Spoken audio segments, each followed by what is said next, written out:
Que a graça do Senhor Jesus Cristo, o amor de Deus, o nosso Pai, e a comunhão do Espírito Santo seja com você e com a sua família, amém?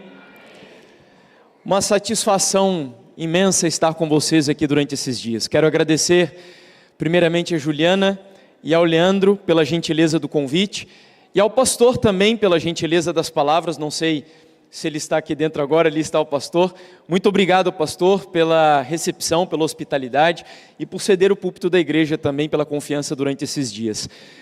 Eu tenho um ministério já há alguns anos. No final desse ano nós vamos completar 10 anos de trabalho produzindo conteúdos nas redes sociais. E por conta desse trabalho, graças a Deus, eu tenho sido convidado para fazer programações nas igrejas. Eu comecei no YouTube, como o pastor falou.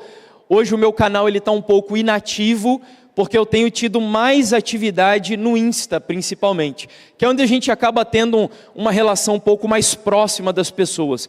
E graças a Deus, todos os meses, nós alcançamos a marca ali de pelo menos 2.000 visualizações nos conteúdos compartilhados.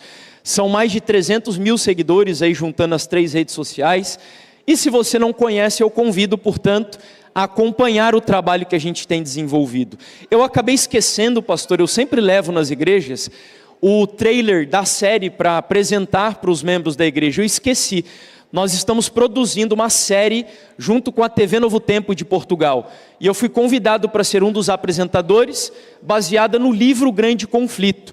Então nós estamos gravando para cada capítulo do livro um episódio. São 42 episódios. As 2 primeiras temporadas já estão disponíveis nas redes sociais, para quem quiser assistir. E as 2 últimas, uma delas já está gravada, estamos editando. E a última nós vamos gravar esse ano. Bom, amigos, como eu disse, é um prazer estar com vocês. Eu não sei se serve de incentivo para você vir ao longo de toda a semana, mas sempre que eu viajo, há um grupo de amigos meus, pastores, líderes de igreja, que são companheiros de oração, e todas as viagens que eu faço, eu sempre me comunico com eles, dizendo para onde eu vou, quantos dias eu passarei ali, e pedindo a eles que intercedam pelas igrejas. Portanto, eu quero dizer para vocês, que nós temos aí pelo menos um grupo de 200 intercessores, guerreiros de oração, orando por esta igreja durante esses dias, amém, irmãos? Porque eu tenho certeza que Deus tem bênçãos preparadas para a nossa vida aqui ao longo da semana. Eu sei dos desafios que vocês têm. Morando em São Paulo, o trânsito não é fácil, mas façam um esforço para estar conosco aqui durante todos os dias. Preciso dizer também uma coisa: eu sei que ao longo da semana vocês vão me chamar de pastor, e eu já estou acostumado com isso, mas por uma questão de ética mesmo com a nossa igreja, eu preciso dizer que eu não sou pastor e não sou obreiro da Igreja Adventista do Sétimo Dia. O meu ministério é um ministério voluntário, eu me dedico a ele em tempo integral, mas não sou assalariado pela igreja, não estou recebendo para fazer as programações também, eu não me sinto à vontade de cobrar. E durante todos esses anos, o meu ministério tem funcionado porque pessoas e igrejas colaboram de forma voluntária, ofertando e doando para que esse ministério aconteça. É assim que eu tenho vivido e continuarei vivendo assim enquanto Deus permitir. Bom, amigos, sem mais delongas, o nosso tema desta manhã, o título é Como Viver Enquanto Jesus Não Vem. Amanhã, o nosso assunto será os últimos libertos. Segunda-feira, a família nos últimos dias. Na terça-feira, a última segurança. E na quarta, a última verdade presente. O pastor falou algo aqui na minha apresentação, não sei quantos prestaram atenção, mas ele disse que antes de ser um defensor da fé adventista, eu era um perseguidor da fé adventista. E para quem não conhece a minha história, ao longo desta semana, eu vou dividir também com vocês um pouco do meu testemunho de conversão. Bom, feche os seus olhos, vamos orar antes de abrirmos a palavra do Senhor.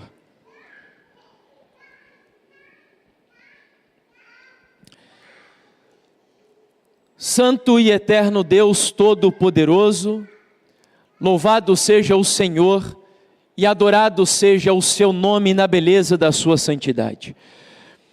Obrigado por estarmos aqui na casa do Senhor nesse momento, em boas condições, num dia sagrado e separado por Ti para o nosso deleite, o nosso crescimento e elevação espiritual. Chegou o momento mais importante do sábado, Senhor, e não é por causa de mim, mas é apesar de mim. Nós vamos abrir a Tua palavra, e apesar dos meus defeitos, apesar dos meus pecados, apesar das minhas limitações, eu creio que este é o momento mais sagrado do sábado, porque nós vamos agora abrir a palavra do Deus eterno e todo-poderoso. E eu me coloco nas mãos do Senhor, reconhecendo os meus defeitos e pedindo que o Senhor me diminua aqui nesse lugar, que eu diminua, para que Cristo cresça no púlpito desta igreja, através da pregação da Tua palavra. Eu entrego a igreja nas Tuas mãos, para que aqui nesta manhã haja arrependimento, haja exortação, haja crescimento, haja esperança, que haja fé, que haja consolo, que haja conforto, que a Tua igreja saia daqui neste dia com uma certeza de que nós viemos e nós tivemos um encontro com o Deus Todo-Poderoso.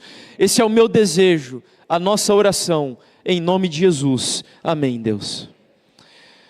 Abra sua Bíblia no livro de Jeremias, o capítulo 29.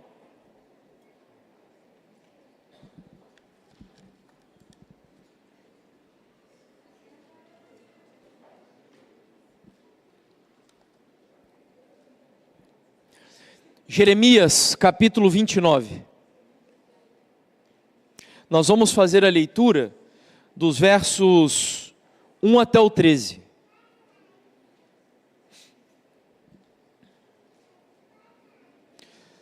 Jeremias, capítulo 29, começamos então a leitura no verso 1.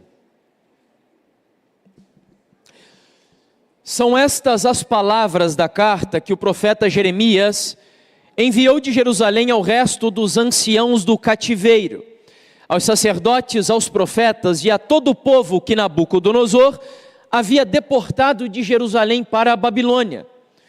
Isso aconteceu depois que saíram de Jerusalém o rei Jeconias, a rainha mãe, os oficiais, as autoridades de Judá e Jerusalém e os carpinteiros e ferreiros.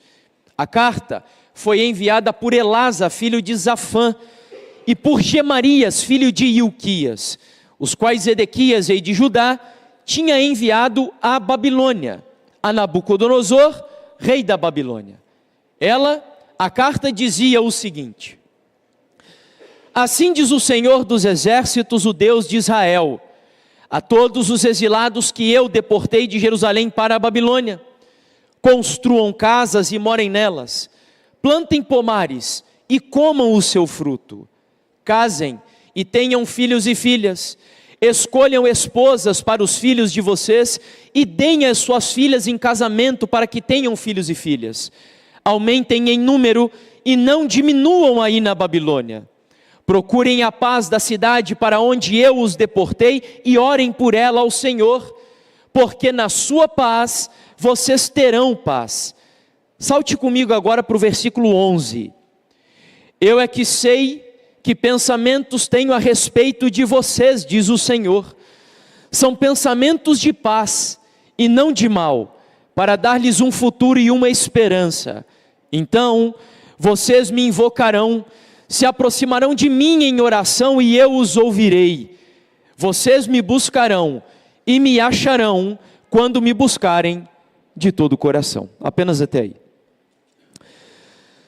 O texto que nós acabamos de ler nos leva ao período final da história da monarquia do povo de Deus. Você sabe que o povo de Israel, o povo do Senhor, num primeiro momento era um povo unido, eram 12 tribos, mas todas elas governadas por um mesmo rei. No entanto, com a morte do rei Salomão, o povo de Deus foi dividido, e a partir de então, nós temos um dos reinos chamados de reino de Israel, também conhecido como Reino do Norte, cuja capital era a cidade de Samaria, habitado por 10 das 12 tribos de Jacó. Este reino foi destruído pelos assírios por volta do ano 722 a.C. O outro reino, por sua vez, era chamado de Reino de Judá, também conhecido como Reino do Sul, cuja capital era a cidade de Jerusalém.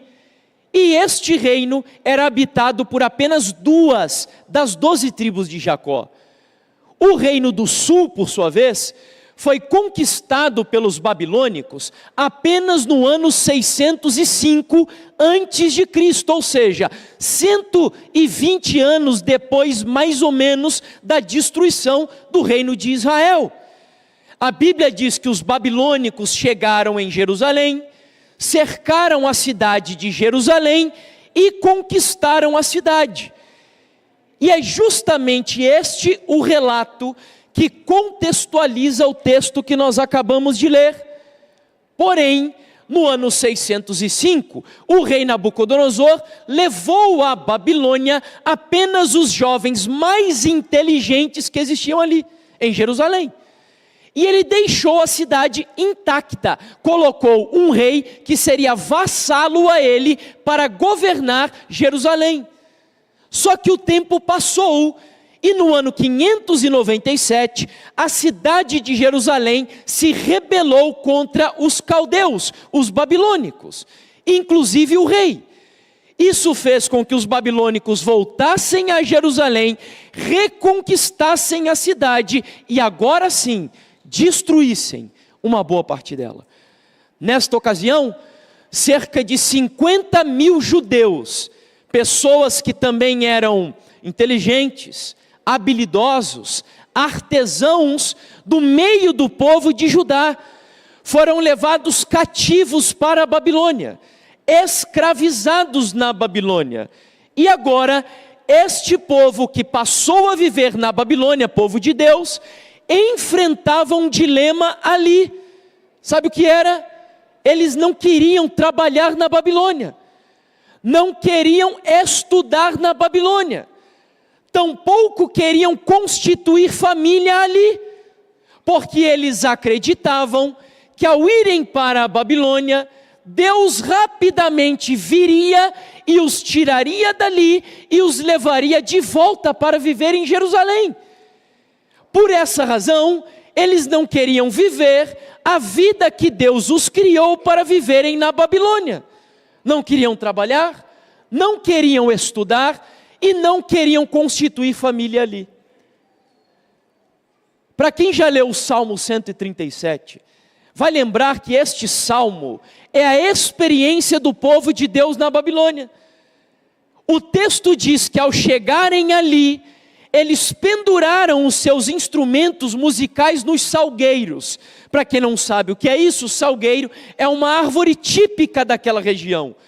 E o texto diz que eles se assentavam nas margens do rio da Babilônia, provavelmente o Eufrates, e penduraram os seus instrumentos musicais, enquanto os caldeus, que eram os babilônicos, chegavam para os judeus e diziam assim: onde está aquele povo feliz?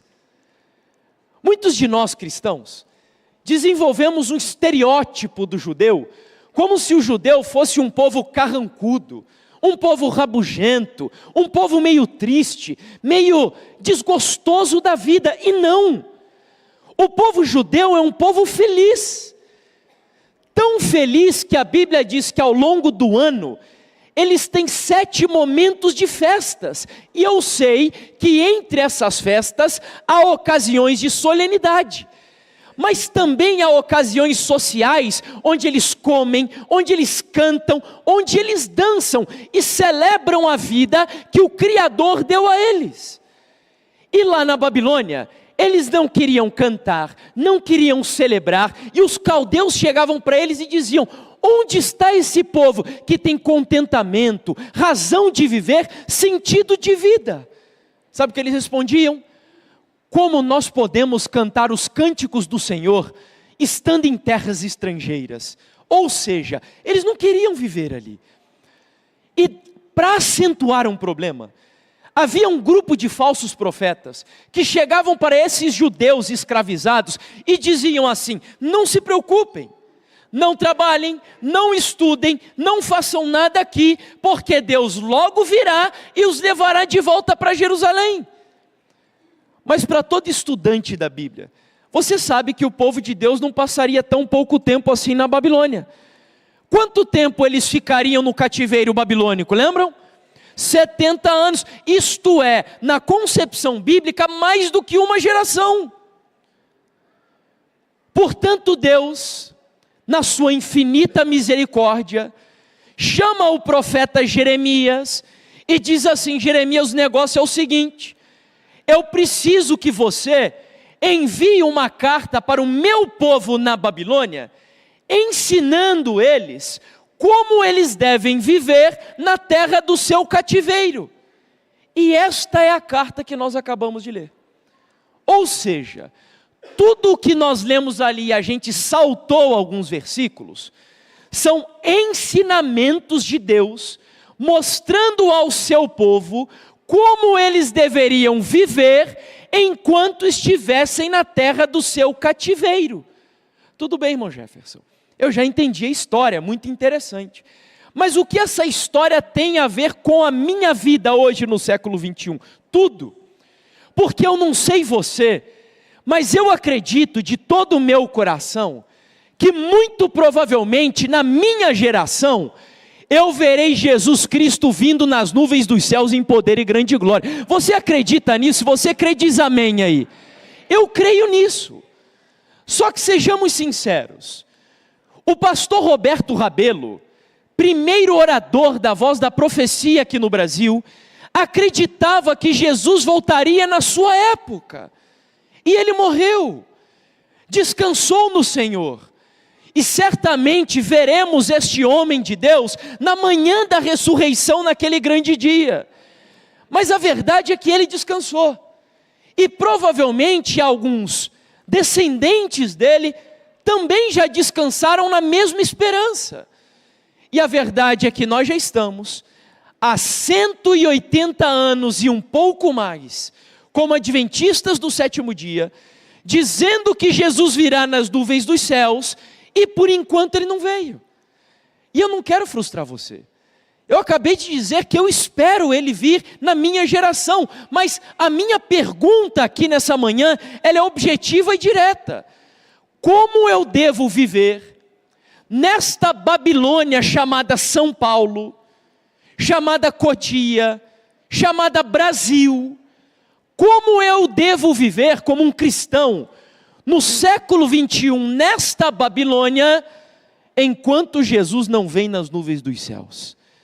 E eu vou sair do óbvio, porque o óbvio seria eu parar aqui diante da igreja e dizer que você deve viver orando, que você deve viver estudando a Bíblia, indo à igreja, pregando o Evangelho. Isso é o óbvio. O que nós vamos fazer? Nós vamos olhar para esta carta que Deus enviou através de Jeremias, ensinando o seu povo a viver naquela Babilônia, e nós vamos aplicar os mesmos princípios para nós que vivemos aqui hoje, esperando a libertação do nosso cativeiro na Babilônia do século 21. Então eu quero que você volte comigo para o texto de Jeremias. Você não pode fechar a Bíblia, porque este será o nosso texto base. Então volte comigo e nós vamos começar a extrair as lições. Jeremias capítulo 29, a primeira lição já está no versículo 1.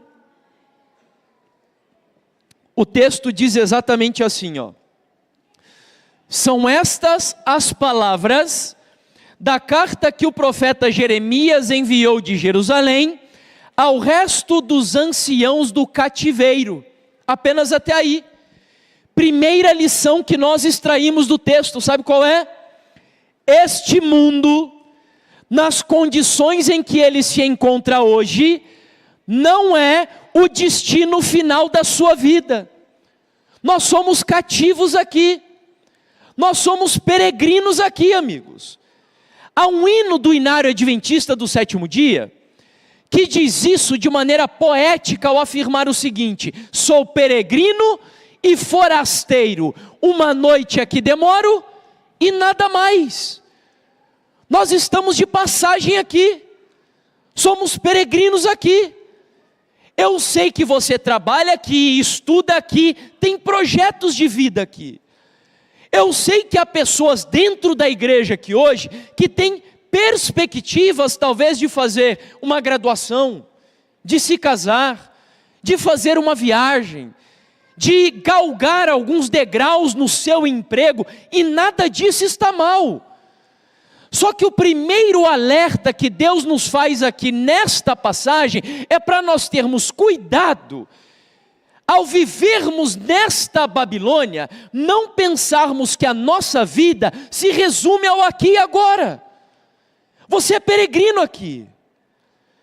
Aliás, nós temos um erro na igreja, que é o de pensar que os grandes problemas e desafios para a igreja são aqueles pecados que nós olhamos na sociedade ao redor e nós consideramos, não, isto é uma coisa terrível.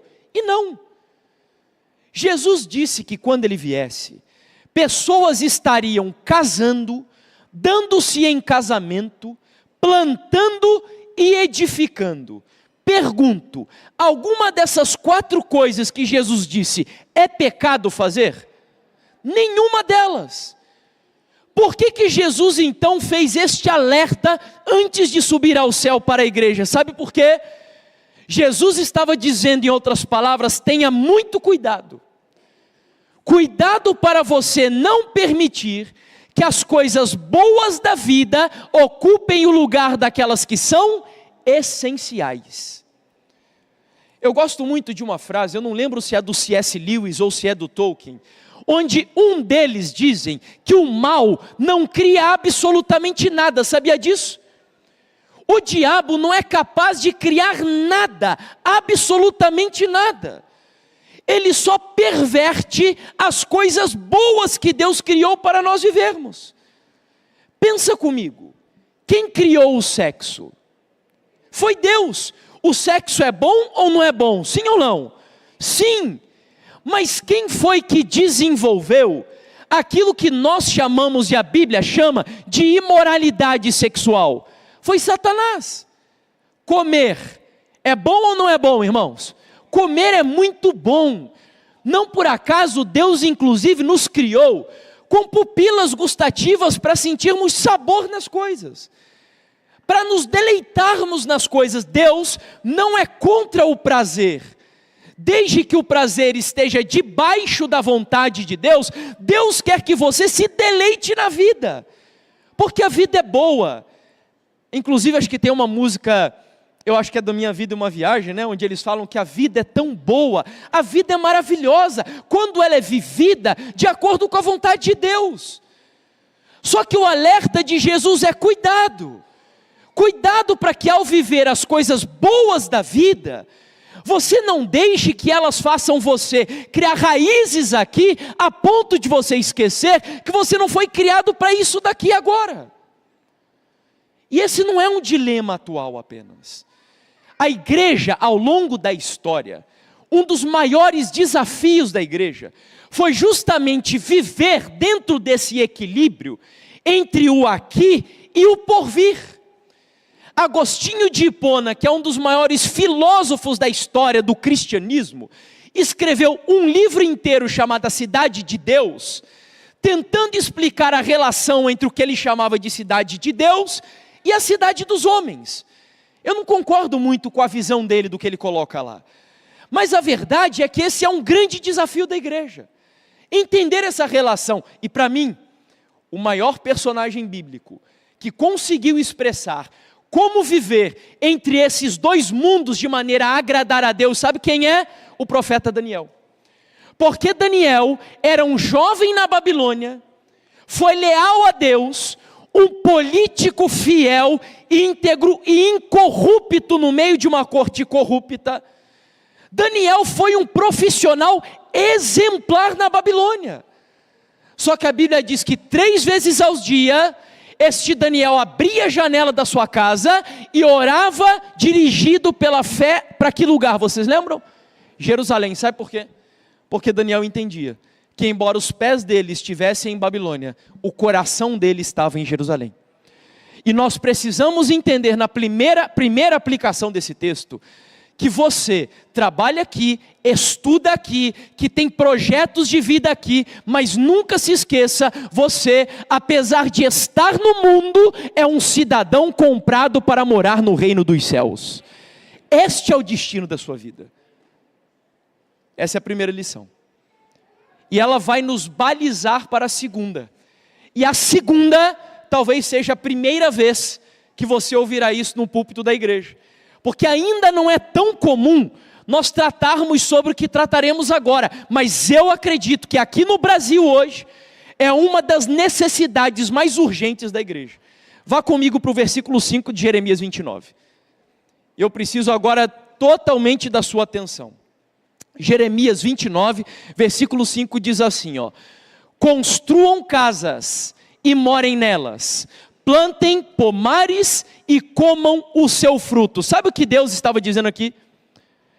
Eu preciso que enquanto vocês estiverem na Babilônia, vocês produzam cultura aí na Babilônia. Espera lá, irmão Jefferson. Eu acabei de ler o texto, e o texto nem sequer cita a palavra cultura. De onde você tirou essa ideia de que Deus estava dizendo para o povo na Babilônia produzir cultura? Olha aqui para mim que você vai entender. Alguns teólogos acreditam que a primeira ordem de Deus lá no jardim do Éden, para Adão e Eva, antes mesmo daquilo que nós chamamos de mandato evangelístico de Deus, Deus deu para a humanidade o que alguns teólogos chamam de mandato cultural. Você vai se lembrar. Deus disse exatamente assim para Adão e Eva no Éden: cultivem a terra e lavrem o solo. Lembram da ordem que Deus deu? Agora olha que interessante. A palavra cultivar, te lembra que palavra que eu acabei de usar aqui há pouco? Cultura. Sabe por quê?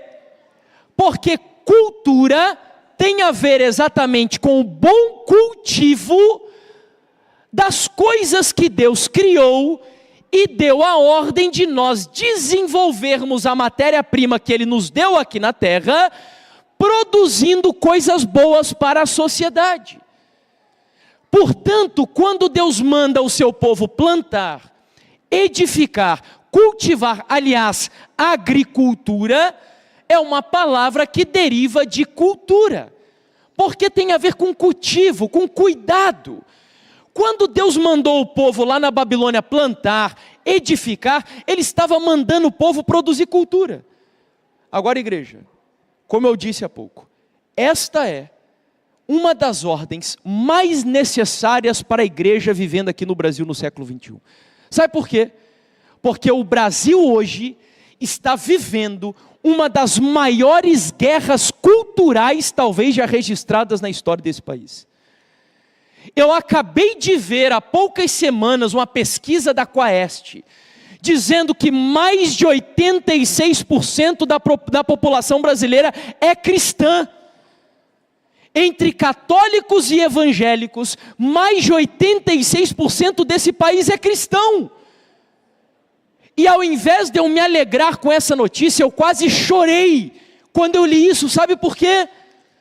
Como é possível um país com mais de 80% de cristãos ser um dos países mais corruptos, mais violentos e mais imorais que existem no mundo? Sabe por quê? Porque infelizmente nós como igreja não estamos cumprindo o mandato cultural de Deus nesse país. O Brasil hoje está sendo solapado no que a gente chama de cultura de massa desse país, por valores que não têm nada a ver com valores cristãos. As novelas que produzimos, os teatros daqui, as músicas daqui, reproduzem tudo aquilo que a Bíblia considera como pecado e abominação, mesmo vivendo em um país majoritariamente cristão. Olhe para a área da música. Eu poderia citar várias áreas aqui para vocês, mas não dá tempo. Mas a área da música talvez seja aquela mais latente, onde nós conseguimos enxergar que o nosso país está indo por água abaixo. Eu venho de Curitiba e a praça central da cidade de onde eu venho se chama Carlos Gomes. E Carlos Gomes é simplesmente um dos músicos mais espetaculares da história cultural do nosso país. Só que eu desafio, e eu acredito, que a maioria de nós nem sequer sabemos quem é Carlos Gomes. Porque a cultura musical deste país hoje está valorizando, sabe o quê? O funk, por exemplo. E nós exportamos o funk. E nós nos orgulhamos, inclusive, do funk ser o produto da cultura popular brasileira. E quem fala aqui com vocês não é alguém que odeia o funk, não, irmãos. Eu sou carioca. Eu fui criado no Paraná desde os 9 anos de idade, mas eu nasci no Rio de Janeiro e fui criado numa favela do Rio de Janeiro. O funk corre dentro das minhas veias. Eu dançava funk, para vocês terem ideia, na minha adolescência. Quantos aqui lembram da Eguinha Pocotó e do bonde do Tigrão? Lembram disso? Tem uns aí dando risada, né? Já estou imaginando eu dançando esse negócio aí, né? Não quero imaginar não, pastor, é isso mesmo. Tenham misericórdia de mim. Então, eu não estou falando aqui por não gostar, mas amigos, há alguns anos, uma das cantoras de funk mais famosas do Brasil alcançou os trending topics mundiais no Twitter, porque ela lançou uma música chamada Envolver, e eu vi muitos brasileiros e até cristãos celebrando nas redes sociais, dizendo: nós estamos no topo do mundo, vamos celebrar. E aí eu fui ver o conteúdo da música, Envolver. E sabe o que era o conteúdo da música? Imoralidade, depravação sexual e perversão da sociedade e objetificação da mulher. Nós estamos vivendo exatamente aqui no Brasil hoje uma guerra cultural talvez sem precedentes na história desse país. Olhe para a área da beleza, por exemplo. Nós hoje aprendemos, e muitos de nós cristãos reproduzimos essa ideia de que a beleza não importa, de que o belo é relativo, de que depende do meu gosto, depende das minhas preferências. E aí nós inclusive as crianças hoje eu ouvi dizer que nós não nos preocupamos mais em ensinar as nossas crianças em ter uma caligrafia bonita. Sabe o que é isso? Relativização dos absolutos de Deus na sociedade. Porque a beleza importa. Deus é o criador do belo. O belo é tão importante que a Bíblia chega a dizer que nós devemos adorar a Deus na beleza da sua santidade. Porque o belo é relativo. Há algum tempo eu assisti um desfile de moda da Paris Fashion Week. Vocês já ouviram falar, né? O desfile de moda mais famoso do mundo. E os modelos estavam desfilando com uma marca de grife, que é a Balenciaga. E aí sabe o local que eles escolheram para montar o palco do desfile? Sabe onde era? Num lixão. Literalmente no meio de um lixão. Em um lugar cheio de lama, com vários sacos de lixo ao redor. Os modelos estavam com roupas de saco de lixo, completamente rasgadas e sujas. Sabe por quê? Porque você vive numa sociedade cuja cultura dela está ensinando para você que não existem absolutos para absolutamente nada, me perdoe a redundância. A cultura do nosso país, um país majoritariamente cristão, está indo por água abaixo. E o que Deus nos diz? Produza cultura. Para você entender o desafio que nós temos hoje, acho que eu vou precisar que o pessoal aí me ajude. Aí está, ok, deu certo. O autor do livro A Visão Transformadora diz exatamente assim, ó: infelizmente, os cristãos têm sido seguidores da cultura ao invés de quê? Formadores da cultura. Porque Deus nos chamou não só para viver isso daqui, irmãos. E não se enganem, eu não estou falando de produzir cultura gospel. O Brasil é especialista nisso. Talvez nós vivamos no país hoje onde mais se produz cultura gospel no mundo. Recentemente eu vi uma matéria de um empresário cristão abrindo uma academia, onde para você treinar nessa academia, você ouviria apenas música gospel. E não há nada de mal nisso, mas não é sobre isso que eu estou falando. Eu estou falando de nós, igreja, produzirmos cultura secular, que é diferente de cultura mundana. Você entende a diferença das coisas? Por exemplo, você nunca se perguntou o que seria do mundo que você vive se não fossem os cristãos? Na área da música que eu acabei de citar, se não fossem os cristãos, nós não teríamos Bach, Beethoven, Handel e Mozart, por exemplo, que criaram música, que produziram música, mas com um arcabouço cristão. Detalhe, a Nona Sinfonia de Beethoven, famosíssima. Sabia que Beethoven não escreveu essa sinfonia para ser tocada dentro da igreja? E você sabia que nós temos um hino hoje do nosso inário, que pega um trecho da Nona Sinfonia de Beethoven e usa a melodia para um dos nossos hinos? Sabiam disso? Que hino é esse? Quem lembra? Jubilosos, exatamente. Mas por que razão nós temos um hino com uma melodia que era tocada no mundo lá fora, sendo tocada dentro da igreja? Sabe por quê? Porque estes homens do passado permitiam que a sua visão de mundo cristã influenciassem até o que eles produziam na cultura popular. Olhe para os quadros da Idade Média, por exemplo, pintados por muito... Rembrandt é um dos maiores artistas da Europa, pintou quadros belíssimos, e não era só quadro de igreja, só que os quadros que ele pintava transmitiam beleza, transmitiam ternura, transmitiam valores de família. Isso é produzir cultura na sociedade. Outro exemplo, e eu tenho lugar de fala agora para tratar sobre isso. Você vive hoje em uma sociedade que diz que um dos problemas do mundo é o racismo. E para resolver esse problema, tem um movimento aí mundial famoso, que muitos jovens cristãos levantam até a bandeira desse movimento. Eu já vi cantores da nossa igreja levantando essa bandeira. Sabe qual que é? O Black Lives Matter. Só que quando você vai ver qual é a visão de mundo desse movimento, é um movimento revolucionário. Um movimento que apregou a violência, nada a ver com um dos maiores defensores dos direitos dos negros nos Estados Unidos, que era o Martin Luther King. Mas eu não sei se você sabia. Sabe quem foi na Idade Média, no final da Idade Média, um dos maiores homens a influenciar as cortes legislativas do seu país a votarem leis em prol da abolição dos escravos? Alguém tem ideia? O fundador da Igreja Metodista. Quem que é o fundador da Igreja Metodista? John Wesley. E se você não tinha conhecimento disso, o Wesley foi um dos cabeças do movimento abolicionista na Europa. Mas sabe por que muitos de nós não sabemos disso? Porque você está vivendo em uma geração que está reescrevendo a história para tentar dizer para você que a igreja é preconceituosa, que cristãos são fundamentalistas e que o máximo que eles aceitam é você viver isso daqui.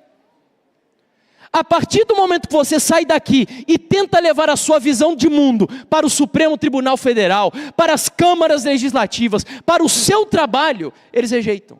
E é por isso que o nosso país hoje, apesar de mais de 80% de cristãos, o Brasil, na sua cultura popular, está entregue nas mãos de ímpios, nas mãos de pessoas rebeldes contra Deus. Isso me entristece, irmãos.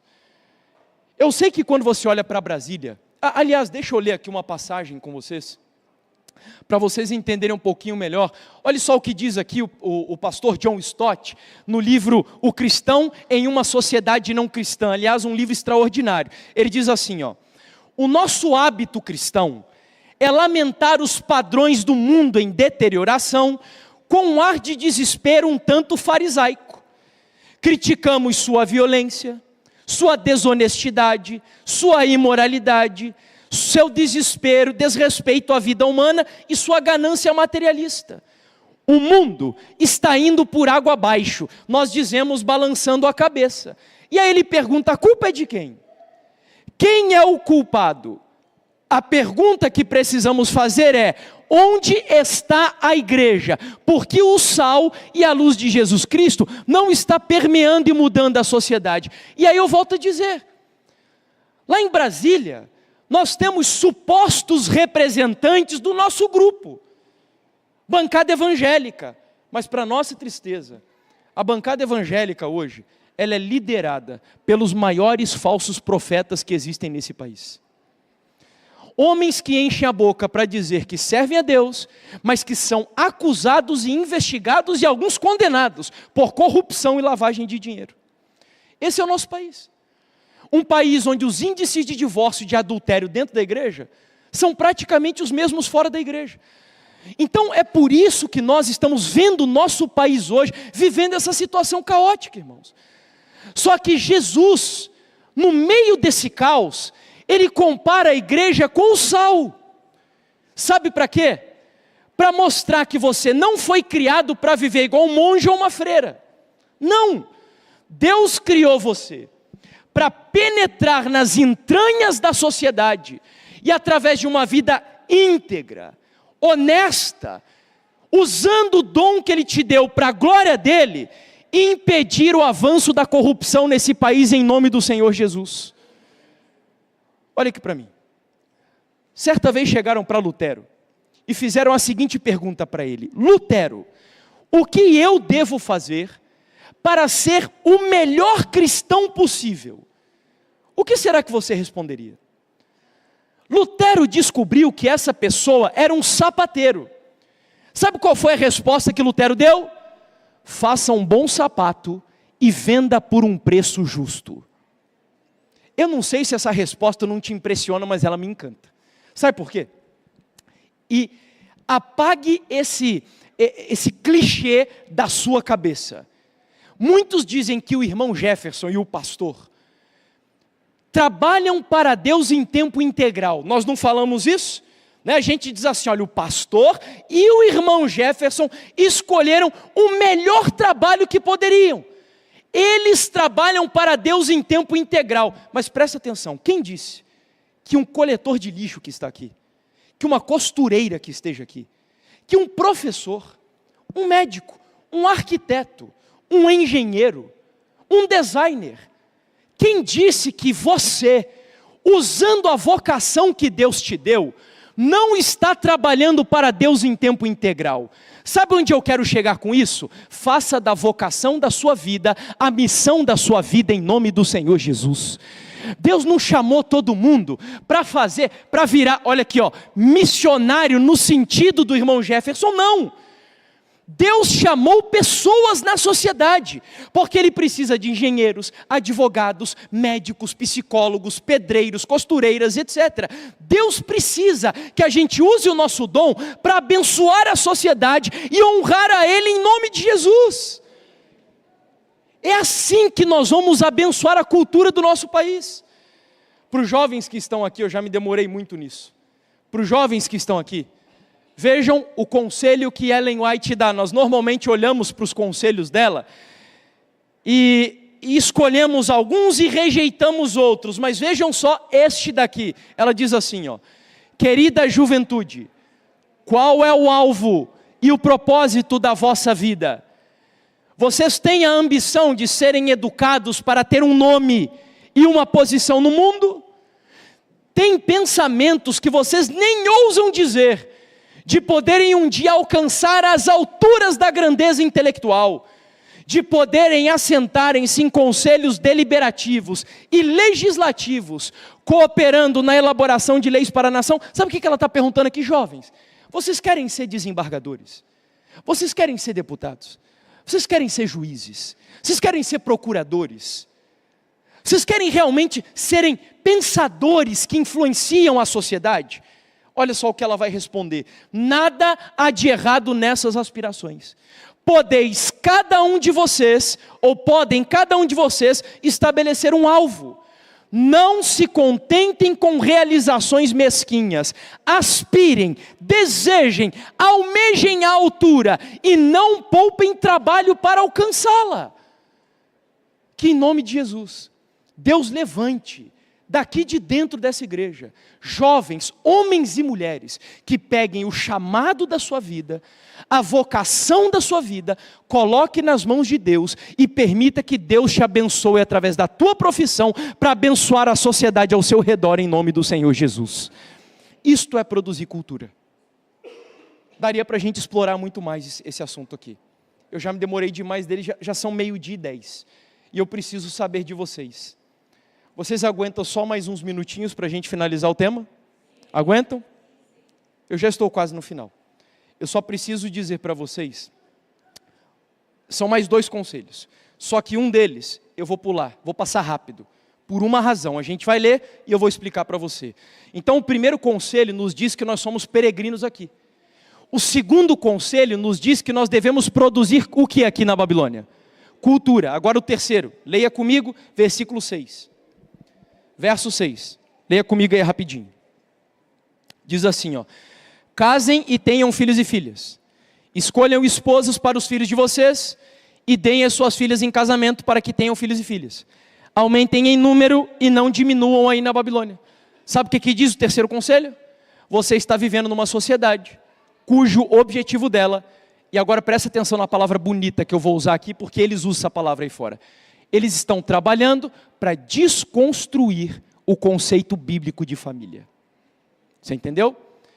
A palavra que eles usam é desconstrução, porque é um eufemismo, ela é mais bonita. Mas no fundo, o objetivo é destruição. Nós estamos vendo hoje a falência da sociedade, onde homens estão perdendo seu papel de homem, onde mulher está perdendo a concepção do que é ser mulher, onde jovens dentro do lar já não têm mais alegria em viver uma vida de honra devido ao pai e à mãe. E as nossas famílias hoje estão indo por água abaixo. Por que eu vou passar rapidamente por esse tópico? Por uma razão. Eu queria muito que vocês não faltassem nenhum dia da nossa mini semana de oração. Mas se você tiver que faltar um dia, eu vou pedir, implorar a você que esse dia não seja segunda-feira. Sabe por quê? Porque na segunda-feira o nosso tema será a família nos últimos dias. É um dos assuntos, esse tema é tão sério que nós vamos dedicar um dia inteiro, uma noite inteira, só para falar sobre ele aqui ao longo da semana de oração. Porque a ênfase da nossa semana é estilo de vida. Então é impossível nós negligenciarmos a família, uma vez que esse é o tópico central da sociedade.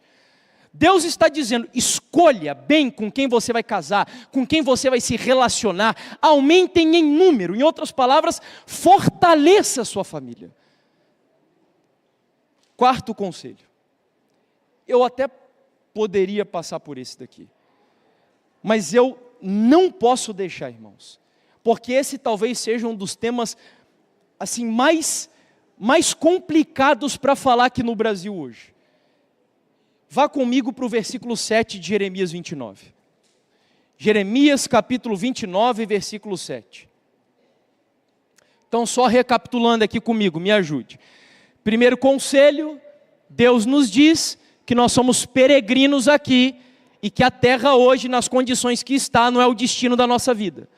Segundo conselho, Deus nos disse que eu devo produzir o que aqui? Cultura. Terceiro conselho, Deus nos diz que eu devo fortalecer a minha família. Agora o quarto. Verso 7. Procurem a paz da cidade para onde eu os deportei e orem por ela ao Senhor, porque na sua paz vocês terão paz.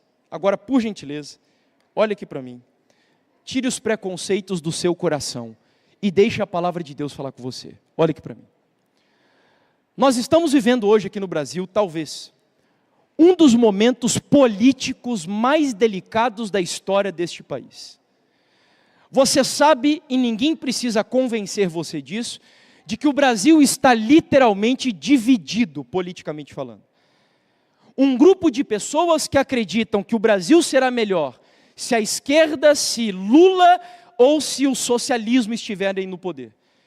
E um outro grupo de pessoas que acreditam que o Brasil será melhor se Bolsonaro, direita e o capitalismo estiverem no poder desse país. Eu volto a repetir, olhe para o texto, tire os preconceitos do seu coração e deixe o texto falar com você. Me ajude aqui agora. A Babilônia era uma democracia, sim ou não?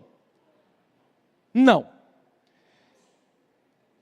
Na Babilônia, se você não obedecia o que o rei mandava, o que aconteceria com você? Morria. Você não tinha direito de escolher leis, líderes, nada. Não era uma democracia. Pergunto, o que Deus mandou o seu povo fazer na Babilônia? Deus mandou eles fazerem uma revolução? Deus mandou eles pararem na frente dos quartéis generais do povo e pedirem para os soldados entrarem numa guerra, uma luta, para derrubarem o poder hegemônico da Babilônia, foi isso? O que Deus mandou o povo fazer? Eu não ouvi. O que Deus mandou o povo fazer? Orar. Orar pela paz do país. Orar pela paz da nação. E Deus não estava dizendo isso para pessoas que gostavam do líder que estava no poder. Não importa se você não gosta do Lula ou do Bolsonaro, o Evangelho me ensina a orar inclusive por aqueles que me perseguem. Para quem me acompanha nas redes sociais sabe dos meus posicionamentos, não políticos, mas bíblicos. Sabem que eu sou um cristão conservador. Mas eu não me autodenomino nem de direita, nem de esquerda, nem de nada. E quando o candidato que está aí no poder agora, o presidente Lula, foi eleito, eu publiquei nas redes sociais a ordem de Deus em Atos, capítulo 5. Ou melhor, em Romanos, capítulo 13. Onde Deus diz que nós devemos obedecer às autoridades constituídas por quem? Por quem, irmãos? E eu sei que a gente não gosta disso. E aí alguém chegou para mim e disse assim: irmão, eu não vou orar por ele. E aí eu disse para a pessoa: amigo, eu acredito que nós temos os mesmos valores. Só que não adianta nada você ser contra a liberação de drogas, contra o aborto indiscriminado, contra a ideologia de gênero, e você não orar por aqueles que você não gosta. Porque a ordem de Deus é que toda autoridade constituída por Ele deve ser alvo da nossa oração e da nossa obediência. Mas eu sei que alguns já estão aí pensando agora assim o seguinte, ó. Mas ele não foi constituído por Deus.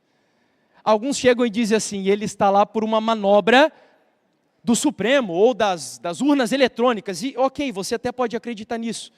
Isso pode até ser verdade. Mas pensa comigo aqui agora. Quem levou o povo de Deus para a Babilônia? Quem levou? Foi Deus? Tem certeza disso? Opa, aqui foi Nabucodonosor, debaixo da permissão de quem? De Deus. Ou seja, sabe o que Deus quer mostrar com isso? Você vai, você vota, só que acima do seu voto, você confia na soberania de Deus. Deus é quem coloca reis e tira reis. Nós votamos, nós escolhemos, e se Deus permitiu que quem está no poder hoje estivesse lá, é porque Deus quis que fosse assim. E a mim não cabe desesperar, porque a igreja não acredita na solução do mundo através da política. A igreja acredita na solução do mundo através da volta do Senhor Jesus. Essa é a nossa esperança. Igreja, se acalme. No ano que vem nós teremos anos de eleição. E que em nome de Jesus a gente não volte a reproduzir algo terrível dentro da igreja. Eu vi líderes de igreja se degladiando na internet. Eu vi famílias se desfazendo por causa de questões políticas, irmãos. De todo o meu coração, eu acredito que Deus está permitindo que algumas coisas aconteçam aqui no Brasil. Sabe por quê? Porque muitos cristãos aqui no Brasil hoje estão cometendo o pecado de idolatria política nesse país. Estão levantando um bezerro de ouro aqui nessa nação. Colocando, sabe, tem um livro do Timothy Keller, é um dos meus autores prediletos, chamado Falsos Deuses. Cada capítulo desse livro, ele trata sobre um ídolo na vida das pessoas. E um dos capítulos ele fala sobre política. Sabe como ele me ajudou a entender se eu tenho idolatria política na minha vida? O diagnóstico é muito simples. Você vai, você vota. Se o seu candidato não foi eleito, você é daqueles que diz assim: acabou, nós estamos perdidos, é o fim. Sabe o que é isso? Isso mostra que você está confiando mais nos seus candidatos do que na soberania de Deus. Deus é soberano, confie no Senhor. Nós fazemos a história, mas é o nosso Deus Todo-Poderoso que está no controle da história desse país e desse mundo. E com isso, não se confundam. E essa é a última citação aqui que eu vou ler. Eu não quero com isso dizer que nós devemos ser irresponsáveis politicamente falando. Não, nunca se esqueçam dessa declaração do Spurgeon. Ele diz assim: só os tolos acreditam que política e religião não se discutem. Por isso, os ladrões permanecem no poder e os falsos profetas continuam a pregar. Eu não estou aqui dizendo que você deve ser um irresponsável. Cumpra o seu dever como um bom cidadão nesse país. Estude os seus candidatos. Leia sobre os assuntos políticos também. Você não deve ser um irresponsável, mas acima de tudo, demonstre que você confia na soberania de Deus. Primeiro conselho, nós somos peregrinos aqui.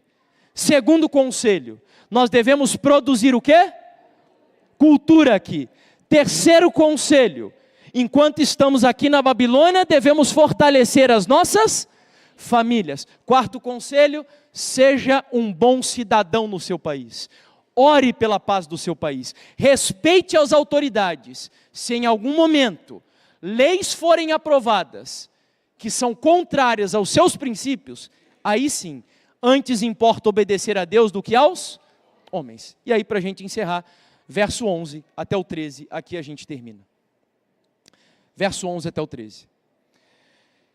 Eu é que sei que pensamentos tenho a respeito de vocês, diz o Senhor. São pensamentos de paz e não de mal, para dar-lhes um futuro e uma esperança. Então vocês me invocarão, se aproximarão de mim em oração e eu os ouvirei. Vocês me buscarão e me acharão. Quando me buscarem, de que maneira, igreja? Posso ouvir um amém? Esse texto é lindo. Eu acho que nós já repetimos esse texto várias vezes na realidade de igreja. É muito bonito eu chegar para uma pessoa e dizer que eu devo buscar a Deus de todo o seu coração. Mas eu gosto sempre de ser muito prático. O que significa buscar a Deus de todo o seu coração? A resposta está no versículo 11. Onde Deus diz que, em outras palavras, buscá-lo de todo o seu coração, é você confiar de que os pensamentos dele são o quê? São maiores do que os nossos. E isso continua sendo uma bênção. Eu acho que se eu chegar e disser para uma família que, olha, os pensamentos de Deus são maiores do que os seus. Uma família boa. Essa família vai olhar para mim e vai dizer assim, amém, irmão, eu sei que Deus ele pensa muito melhor a meu respeito. Deus me deu uma família estável, um ótimo marido, uma ótima esposa. Eu nasci em um lar onde eu tenho um pai e uma mãe que me dão orgulho dos pais que Deus me deu. Eu tenho um bom emprego, eu gozo de boa saúde. Deus sabe os pensamentos que tem a meu respeito. Mas olha aqui para mim, esse não é o contexto. Quando Deus disse para aquele povo, eu é que sei os pensamentos que tem a respeito de vocês, aquele povo estava em que condições? Escravos, cativos. A família deles foi destruída. As casas deles foram queimadas pelo fogo. O templo onde eles se orgulhavam de adorar aquele que na visão deles era o Deus soberano, foi destruído. Eles estavam cativos, os utensílios do templo levados lá para o templo de Marduk na Babilônia, e Deus chega para esse povo humilhado, miserável, arruinado, e diz, eu é que sei que pensamentos têm a seu respeito. Sabe qual que é o contexto? No ano de 2020, a minha esposa e eu, nós tínhamos, na ocasião, 11 anos de casados, estávamos planejando ter o nosso primeiro bebê. E ao invés de um primeiro filho, sabe o que Deus permitiu que fosse para dentro da minha casa? Um câncer de mama. Um câncer de mama. Minha esposa estava tomando banho, sentiu um nódulo no seu seio, fez um diagnóstico e descobriu um câncer. E não bastasse em um dos seios, ela descobriu que também tinha no outro seio. E aí ao longo de toda a trajetória, vocês conhecem muito bem o que um paciente oncológico passa. A minha esposa simplesmente nunca mais vai poder fazer aquilo que eu como marido um dia quis ver na nossa vida de casados. Eu não sei se Deus um dia vai me dar um filho, mas eu sei que uma coisa Deus tirou de mim. Eu nunca vou poder ver a minha esposa amamentando um filho meu. E é para nós, dentro da nossa casa, nessa condição, que Deus chega e diz assim, eu é que sei que pensamentos têm a respeito de vocês. Esse é o contexto. Sabe o que é isso? Soberania. Sabe o que é soberania? Escreve essa frase, nunca se esqueça, porque um dia você vai precisar dela. Se você sabe quem Deus é, você não precisa entender tudo o que Ele faz. E não adianta a gente romantizar, porque isso não é fácil. Guardar o sábado é fácil, dar o dízimo é fácil. Eu sou vegetariano há mais de 20 anos e eu descobri que isso é moleza. Foi quando a minha esposa ficou doente que eu descobri que a parte mais difícil da fé é você ver a sua esposa adoecendo e você precisar orar, sabe o quê? Seja feita a tua vontade. Eu demorei, melhor dizendo, para fazer essa oração. Sabe por quê, irmãos?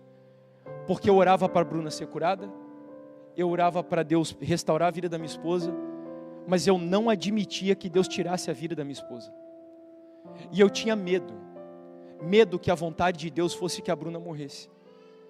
Só Deus sabe a luta que eu passei para conseguir entregar a vida dela nas mãos de Deus. E hoje, graças a Deus, a minha esposa está aqui. Só que isso não se repete na vida de todo mundo. Alguns oram, alguns clamam, e Deus vai permitir que a pessoa por quem nós oramos morra. E a gente não entende, irmãos. E eu aprendi, e eu entendi que eu não preciso entender. E isso é soberania. Confiar em Deus. Só que eu quero terminar dizendo para você, como o pastor disse, quem estará essa mini semana com vocês aqui é alguém que odiou a igreja adventista do sétimo dia durante 10 anos. Eu era católico, de uma família católica bem fiel. Eu era coroinha da igreja católica. Minha mãe catequista, meu pai também até um tempo. E aí eu conheci a Bruna, quando a Bruna tinha 14 anos de idade e eu 15 anos num curso de inglês. Nós começamos a namorar, morávamos no mesmo bairro, mas a gente não se conhecia. Nos conhecemos no curso.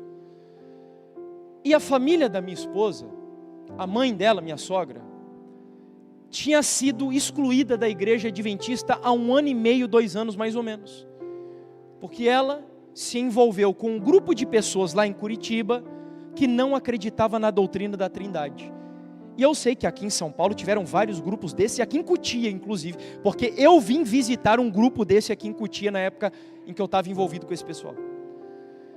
E aí o meu sogro viu que o namoro estava ficando sério. Ele me ofereceu estudos bíblicos, eu aceitei, saí da igreja católica e fui batizado nesse movimento. Odiava a igreja, dizia que Jesus não era Deus, que o Espírito Santo não era Deus, que a igreja adventista era babilônica, que as pessoas tinham que sair da igreja adventista. E eu tirei algumas pessoas da igreja durante esses anos. Sabe quanto tempo nós ficamos envolvidos nesse movimento? 10 anos, irmãos. 10 anos. Até que um dia, esse Deus soberano, que faz algumas coisas malucas na nossa vida, a minha esposa estava em casa arrumando algumas coisas no nosso quarto. Eu olhei para ela e disse: amor, vamos para uma escola missionária lá no México. Era uma escola fundada por um ex-pastor da igreja adventista. E eu jamais achava que a Bruna iria para essa escola, que ela aceitaria. Porque a escola fica literalmente no meio do deserto, divisa do México com os Estados Unidos. E eu já tinha mais ou menos ideia do que aconteceria lá. Só que a Bruna aceitou. Eu acho que já era o Espírito Santo querendo mudar a nossa vida. Nós preparamos tudo, fizemos a viagem. 3 jovens do Brasil foram conosco para lá. Descemos no aeroporto de Tijuana, chegou uma van toda fechada, tipo um camburão, com o diretor da escola para nos buscar no aeroporto. Nós entramos lá, a van, nas condições que estava, ela jamais poderia circular, aqui no Brasil jamais, para vocês terem ideia, ela não tinha nem placa. Eles pegavam placa de um outro carro qualquer, colocavam nessa van para poderem circular com ela lá pelo México. E foi assim que eles nos foram buscar no aeroporto. Entramos na van, e o diretor da escola começou a nos preparar para aquilo que nós enfrentaríamos ao chegar no deserto. 2 horas e meia de viagem. Chegamos lá, uma penumbra, irmãos. Não dava para ver nada, não tinha luz elétrica. O máximo que a gente conseguia escutar era o uivo de alguns coiotes ao fundo, porque lá era cheio de coiotes para todos os lados. E por causa de uma viagem cansativa que nós tivemos, a Bruna queria tomar um banho. Só que no trailer, onde nós ficaríamos hospedados, estava sem água. Eles pegaram a Bruna, levaram a Bruna para um local para tomar banho. A Bruna tomou, voltou ao meu encontro e eles nos levaram para o nosso local de hospedagem. Quando eles abriram a porta do trailer e a Bruna entrou ali, vocês não têm ideia do que aconteceu naquele dia. Sabe o que aconteceu? Já é 12:30. Eu só vou conseguir terminar a história amanhã, não vai dar mais para continuar a história, tá bom? Amanhã. Vamos ver como é que será hoje à tarde, mas amanhã a princípio, tá bom? Mas hoje à tarde nós teremos aqui ainda o nosso encontro. A que horas será? Às 16 horas, ok. E amanhã? Às 19 horas eu espero você aqui amanhã. Eu queria realmente que principalmente os jovens estivessem aqui amanhã. Queria ver essa igreja cheia dos jovens aqui. O tema de amanhã fala com toda a igreja, mas de maneira especial com os jovens. Agora, eu quero convidar, nós teremos o grupo cantando uma mensagem musical, e enquanto eles cantam, eu queria desafiar você a pensar em tudo aquilo que nós falamos aqui agora.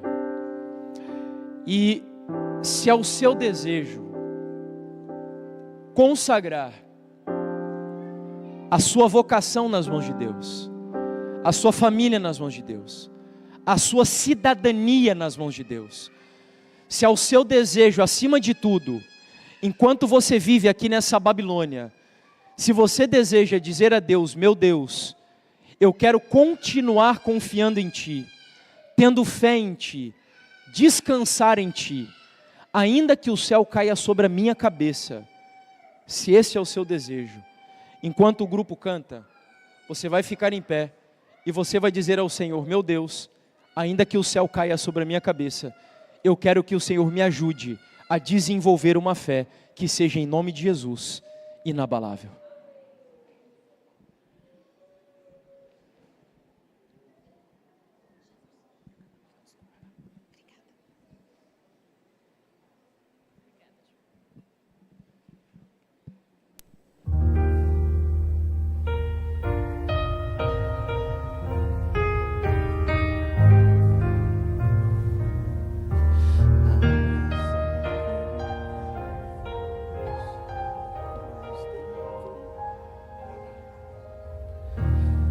Abraça a cruz de Cristo, a cruz de Cristo. Abraça a cruz do sofrimento, Abraça a cruz na qual Jesus morreu para nos salvar. E teu sofrer vai parecer pequeno ao lado do amor pleno que Cristo tem pra dar.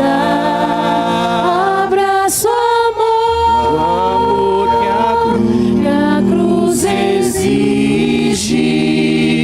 se une a quem sofreu a dor, recebe dele misericórdia e graça, e pede com que faça deste uma canção.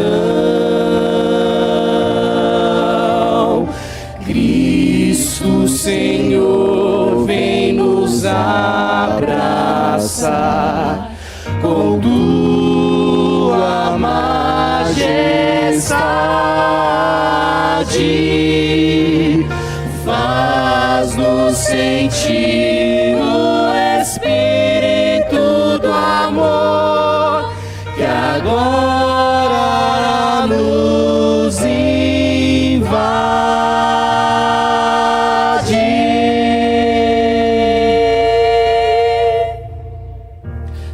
Abraça a cruz,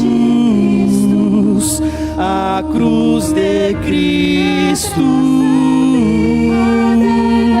Que vem Da morte, vem ver por Cristo andou por nós, pois o vazio do túmulo comprova a crença boa nova, quer vidas transformar. Cristo Senhor vem nos abraçar com tua majestade, faz-nos sentir o Espírito do amor que agora nos invade.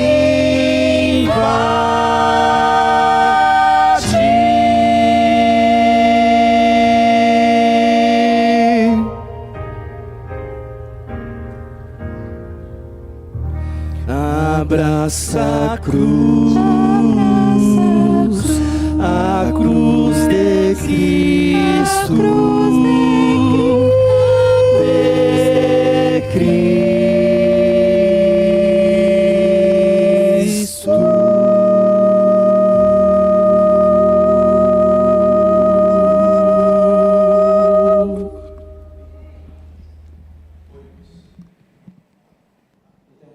Nós estamos vivendo aqui nessa grande Babilônia, Pai. Um mundo tão confuso. E mesmo vivendo num país onde tem a cada igreja nós encontramos, a cada esquina nós encontramos uma igreja, onde a maioria desta nação professa o cristianismo, nós estamos vendo o nosso país indo por água abaixo, Senhor.